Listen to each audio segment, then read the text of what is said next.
Hi everybody, this is Katie. Welcome to Lesson 1 on deploying and managing server images. So the purpose of this video is to kind of walk you through the chapter before you begin your assignments. You want to watch this video and thumb through the chapter before you begin, because you'll find out where things are listed in the book, how to do the lab assignments, and it's really meant as a guide before you dive into doing the assignments. Windows Deployment Services, what is this? Well, this is a software tool or technology that's built or that's part of Windows Server that allows us or administrators to create an image and then blow this image out to multiple computers at one time. In a business environment, such as the college, we use this quite a bit when we want to do any type of patches or updates or create new images in a classroom. Instead of going from computer to computer individually and creating all of the individual settings, either with the BIOS at the beginning or with the operating system itself, what we're able to do with Windows Deployment Services is create one image, get it set up perfectly. It's the perfect snapshot of the hard drive at that particular time, and then we're allowed to or able to blow it out to all of these computers at one time. The objective that we're covering for the exam is Objective 1.1. I'm not going to read it to you real quick. It's deploy and manage server images. And it may include, but it's not limited to, the following 4 things that we're going to look at in this chapter. And then also what we're going to work on with actually there's 5 things, the assignments. So the first one, Windows WDS, it's or deploying and manage server images, this objective. It allows us to install the WDS services or Windows Deployment Services role. So we're going to learn how to set it up in order to create these images. Secondly, configure and manage the boot, install, and discover images that we can create. Thirdly, learn how to update images with patches, hotfixes, and drivers. Fourth, install features for offline images. And 5, configure driver groups and packages. So as you go through this chapter, and when I'm in this lecture video, I won't go page by page because a lot of it is like what you'll see here. It's hands-on, where it shows you that you must click here and then click there, and it's just step-by-step instructions that are, I don't need to read it to you, but you'll reference them when you're doing different labs. But as you go through this chapter, you'll see those 5 things that we just talked about, or that I just mentioned as the objective for for what we're learning.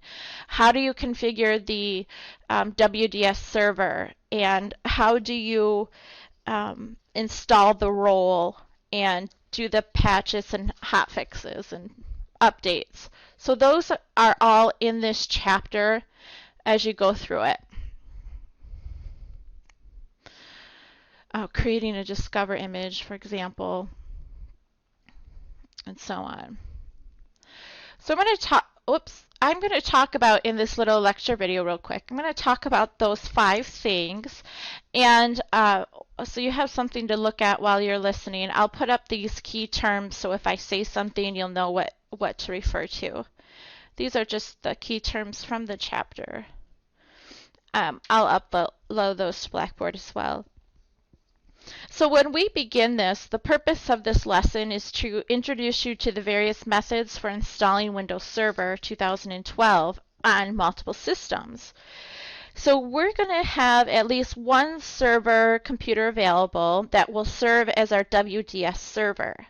So this is going to be the server that you already set up prior to beginning this class or beginning this lesson.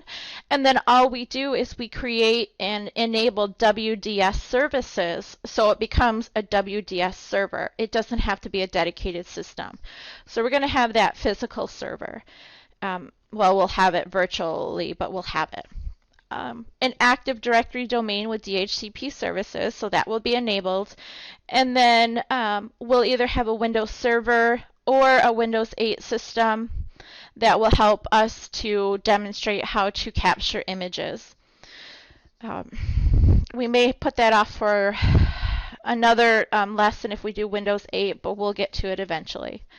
So to begin with, we've already have at least minimally a server that we can set up or install the WDS role on it. So the first thing, installing the WDS role. This is included with Server R2. So before you can use WDS, you have to install the role and configure the services. Then you need to create and add the images that you want to deploy. The role is installed by using Server Manager add roles and feature options. You'll see that pretty quick when we get to our hands-on part. So we can't, it's not set up and enabled by default when you do your basic server installation, or if you've taken your server from the first class. You have to enable WDS services or that role to exist in order to do that. So after we do that, after we install it, WDS, we're going to look at configuring the server, the WDS server. So WDS is inactive until we do initial configurations of the service and add images to the server. The server has to be a member of the Active Directory domain services, or a domain controller for that domain. So we'll look at how to do that. Let's see. We'll look at initial configuration settings for WDS servers and advanced configuration settings such as PXE response, ADDS, which is Active Directory Domain Services, boot configurations, client configurations, DHCP configurations, and so on. So those are some of the things that you can configure when you set up your server role.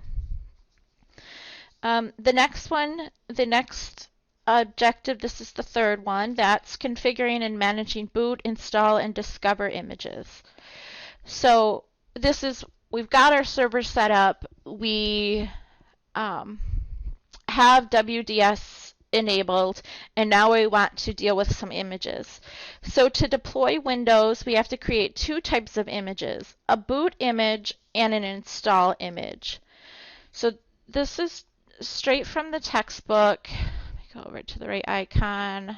Earlier in there, back a few pages, I'm on page 16. Let's type out 8. Yeah, right, adding right here, configuring, managing, boot, install, and discover images. So just as the name implies, the boot image boots the computer and then starts the OS installation. The OS installation it is the operating system that you're using. So the install image contains the OS that the WDS installs. So there's two types of image formats and where they are typically used. There's sector-based image formats and file-based image formats. Those are explained right here on page 7 of the textbook.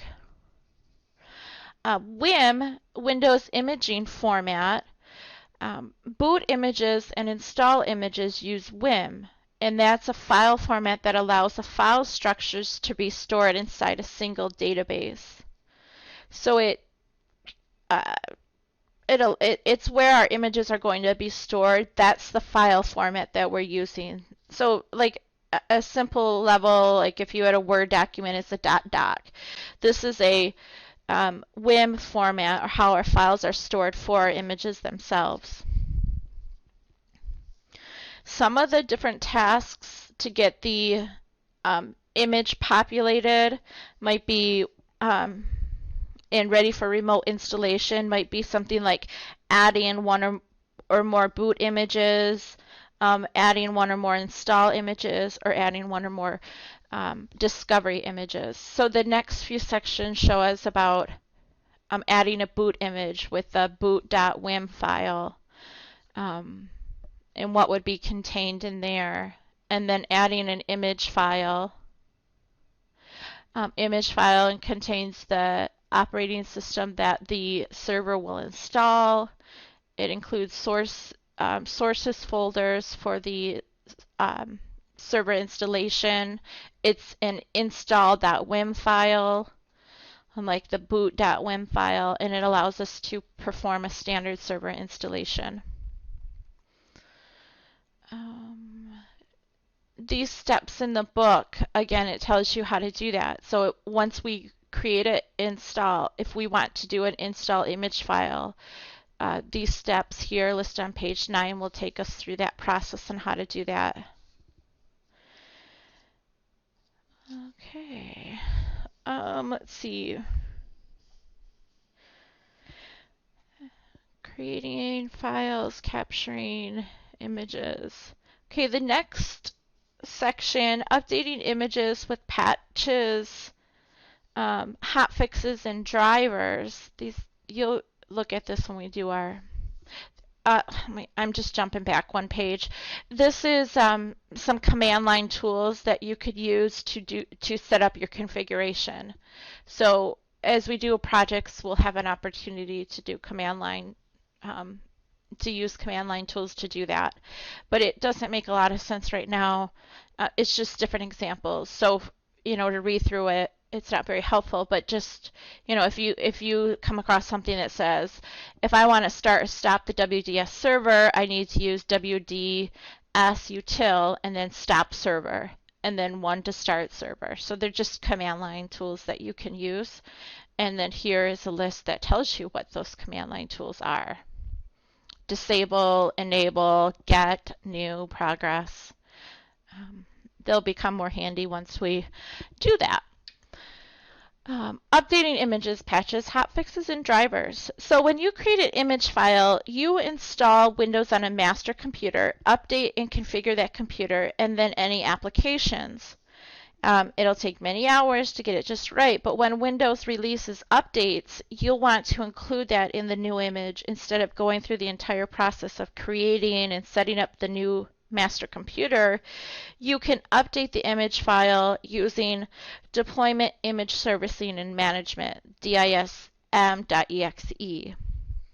So this is a command line tool that's used to service a window image or prepare a Windows PE image. Remember that PE was pre-installation image? Oh, that was back. Windows PE is a minimal Windows OS with limited services. It's a pre-installation environment. So dism.exe, that's the tool where we can use to do updates real quick without having to make a whole new image. It's very useful. Some of those things that you'll do is when you work with this tool, mount the image onto the file system, make and commit the changes to the image, and then dismount the image once all of our changes are completed. Again, these tools here tell us, those command line tools tell us how to do that.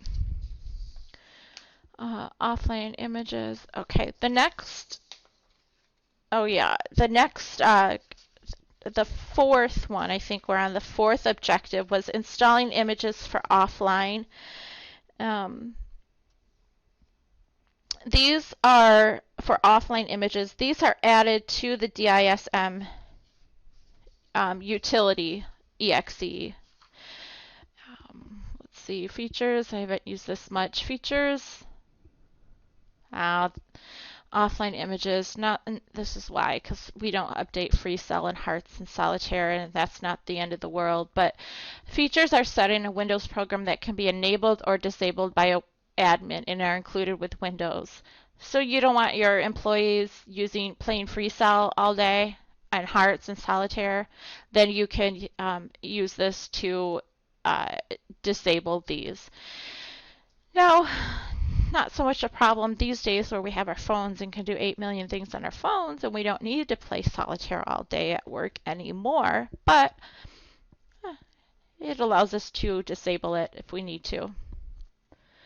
Configuring driver groups and packages. This is the 5th objective of this chapter, and this is all under Objective 1-1, remember. Starting with Windows Server 2008 Release 2, WDS includes dynamic driver provisioning. So this allows us to add driver packages to WDS and then deploy them when we deploy an image.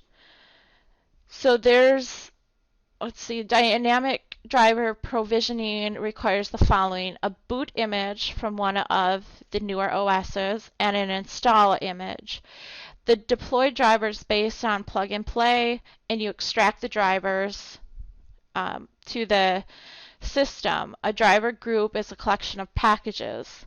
So this, let's see. Extractors cannot be an MSI or EXE file. The last part of this shows us how to use the driver groups and packages feature of a WDS server and services. So we'll look at that when we do our projects as well. Okay, the last two scenarios we want to look at, or the last part of the chapter talks about two business scenarios. So when we begin, we might not jump into hands-on right away, but if you look at this first one, your organization decides to build a second data center that can be used as a backup site. You need to deploy roughly 150 servers. What steps will need to take to deploy 150 servers at the new data center? So maybe this is that new switch company coming in. Let's see. What I would do, let's see, the first step, is this the one where I can add a sticky note in there? Okay. So step 1 I would do is to install, if I can type, install and configure WDS, preferably at the new site,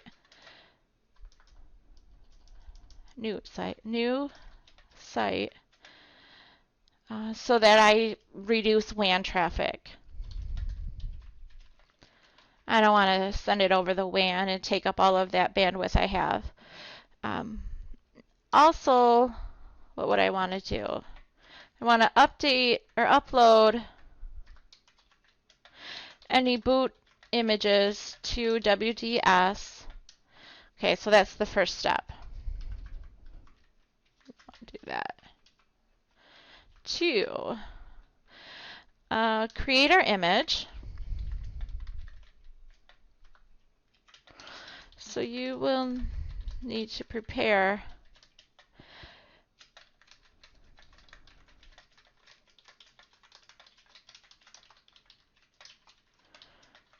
so I'm going to have a master system that has all of my server on there and all of my settings.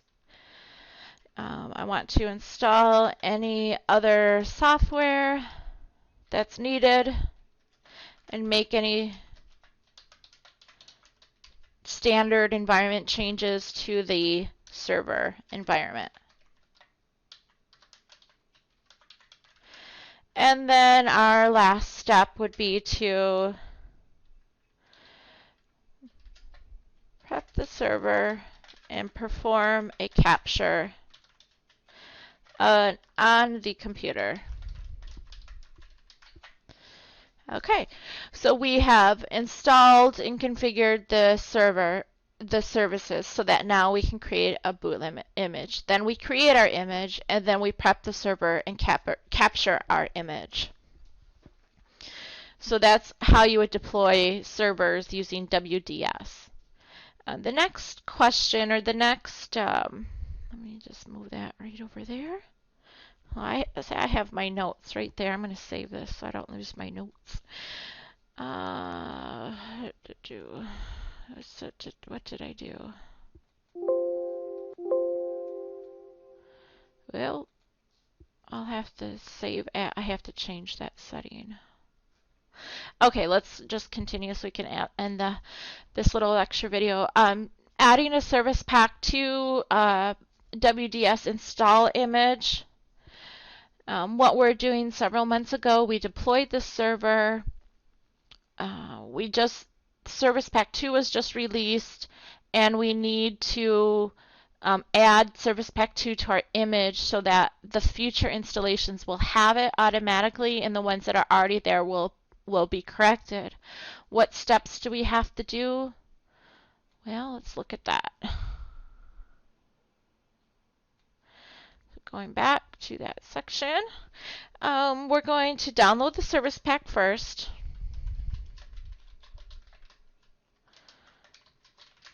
Don't mind my spelling. When we download it,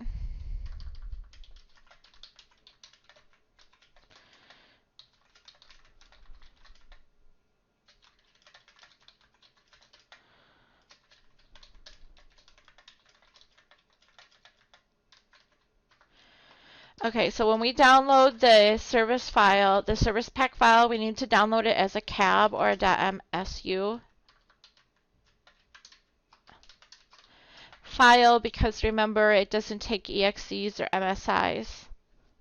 Those are just different file extensions. So download it as one of those. You'll usually start the download. You will usually download an EXE, which will then need to be executed with parameters to a CAV file, and then mount and install the image itself. So if it's only an EXE file, these would be the steps that you would need to do. Usually